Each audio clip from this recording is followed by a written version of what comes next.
All right, fishy folks, happy Water Change Wednesday. In today's epic video, the massive Mutt Guppy and Pleco pond breeding system update you've been waiting for. That's right, folks. Gone for 12 days, and an update is due. So let's take a look at the Pleco pond first. This is a 90-gallon Intex pool for babies and toddlers. I'll put a link down below in the description if you want to pick one up. It was $32. It's a 90-gallon pool. I'm fine. It's great. You can even use it inside if you have to. So far, I really like it. Anyway, in here we have albino bristlenose plecos. We're working on breeding them outside. The water hyacinths have probably doubled in size and number since I left.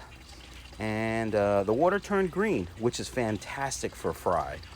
At least for guppy fry, green water is really good. I'm assuming for pleco fry, it's also good. Let me know what you think about the green water in the comments below. You can see mulm has started, which is fantastic.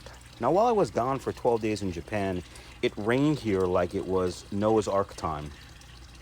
And this pond probably overflowed, is my guess, because it was right up to the rim when I got here to look at it. You can see all the dirt splashing up on the ponds from the rain. Actually, we look over here. I added an elbow to the drain. When I got back from Japan, I came outside and the water in this sump was right up to just below the top of the pump. That's how low it was. Now, when I left, it was almost full. And with all the rain we had, I was wondering where the water went, because obviously it wasn't evaporation. But what appears to have happened is the water was coming out of the overflow. It was a straight pipe and catching on the lip and dripping down. And so, it was all wet down here. So, but that elbow seemed to fix it. So I put that elbow on this morning, and then I watched it for a while, and we seem to be okay. So, back to the pleco pond. Now, obviously, I wouldn't be able to see any babies if any were born, but to be honest, with the weather, I'm not so sure it was optimum breeding conditions for them. So I'm fine. Hopefully now we're in the middle to end of June. It's going to start to get warmer, and these guys are going to start to boom, chicka, boom, boom, if you know what I'm saying. I may have to come out here and play some Barry White at night, maybe light some candles, but we'll see. So let's take a look at some of the ponds. Let's take a look at this 100-gallon Rubbermaid tub. If you remember, before I left, I picked these two, this one and this one, up from Facebook Marketplace. And when I bought them, I didn't know they had holes in them, which isn't exactly a problem. Like those two had, let me show you over here. These two already had these pipes. I just had to cap them, so I had to buy the caps, which was no big deal. And they were these pipes were kind of high, so I had to cut them. Not really a big deal either. Same thing over here. I had to put caps on. And of course, I water tested everything out on the driveway, and that big bulkhead leaked. Kind of a problem to tighten, but we got it. It's not leaking anymore. I didn't drill any drain holes in this. I didn't think I was going to need it. I think I'm going to drill a couple of drain holes just to let some of the water out. This 100-gallon Rubbermaid tote has red cobra guppies. I'm trying to up my production since they are one of my biggest sellers. Unfortunately, my son's girlfriend came over and took a couple out of here, so I'm a little disappointed. Not only did nobody text or call me while I was in Japan and ask what they could have, but that they just came over and took them. So now I don't know what production looked like. I don't know what my ratios are anymore, so it's a personal problem, I guess. You guys probably don't care. But anyway, I did see 3 or 4 females and that one nice looking male, so we'll have to see what happened. You can see the plants that I bought from Keith from KJE, and yeah, I didn't have time to do anything with them. Here's one right here, and there's one on the bottom, and that beautiful water lily that I bought, I don't even know where it is. It's probably at the bottom of this tub somewhere, dead. Sorry, Keith. I did you wrong, my friend. Anyway, so today the plan is to try to make a bulkhead for that. I have some things I can try. Hopefully I'll be able to seal it up I may get some of that Flex Seal and try that as well. And then level this off a little bit, and then maybe put some more guppies out here. Also, I want to get these 2 tubs going with some different strains, just to up production while we're out here. Fine. All right, let's move over to the massive Mutt guppy breeding setup system over here.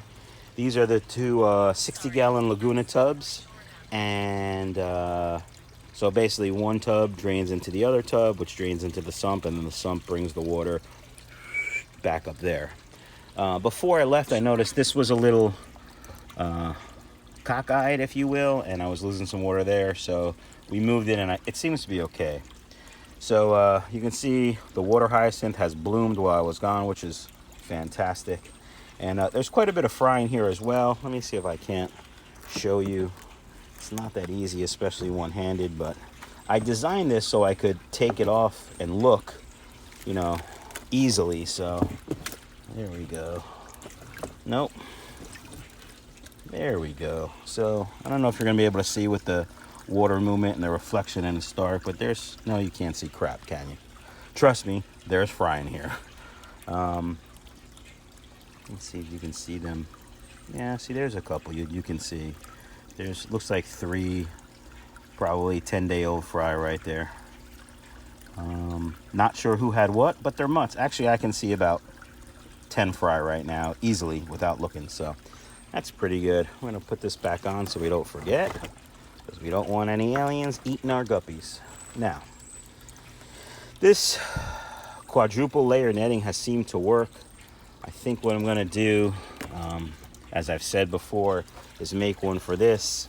I don't know if this isn't working. I don't know if something happened, but I don't see any fry in here. Now, I looked yesterday and I didn't see any fry, and I'm looking again today and I don't see any fry. Now, it's possible they're just small and I'm blind and it's dark and they're in there, but I don't think so. Pretty good at spotting fry, since that's kind of my thing, you know? Anyway, so yeah, a little disappointed. I may add some more Java moss or something in here to give, if there are fry being born, some more hiding spots. So we'll have to see how that goes. Also, I have to adjust the water a little bit. You can see here it's pretty high up, and it's not draining fast enough. So we got some debris on the drain right there. We'll just fix, and that should help our problem. It's not a permanent solution, obviously, but as I said before, I took I had that wrapped up in filter material to help protect from fry getting sucked down, but that was really stopping the flow. So you can see this water hyacinth has a nice leaf right here. Hopefully we'll have a bloom soon, and we'll go from there. Now, one of the questions I get asked about my tubs is, do you feed them? Well, I was gone for 12 days and my fish room didn't get fed and these didn't get fed. However, the idea of these tubs out here is that they have a smorgasbord of nature and bugs. So no, I don't come out and feed very often. Although when there's fry in these tubs, I do feed the fry. I'm fine. Also, when I'm home, I do feed the Pleco pond because I'm looking to up their intake. So they want to, you know, boom, chicka, boom, boom, and have babies. So I don't see any babies. Of course, the water's green and it's hard to see anything in here. And I don't want to look at any of the caves because I don't want to, if I pick the caves up and there's eggs in there, that could disturb them and then we won't have any babies. So we're going to hope that the weather gets warm and maybe play some Barry White out here and get these guys doing their thing and getting some babies. I really only need 2 or 3 hatches, and you know, I'll have 300 albino bristlenose plecos. I have probably 100 super reds downstairs growing out and probably 75 to 100 calicos growing out. I just need some of these bad boys. It'd be nice if the green dragons or the longfins downstairs also decided to breed, but that's a whole nother story. All right, fishy folks, that's it for the massive Mutt Guppy Pond update.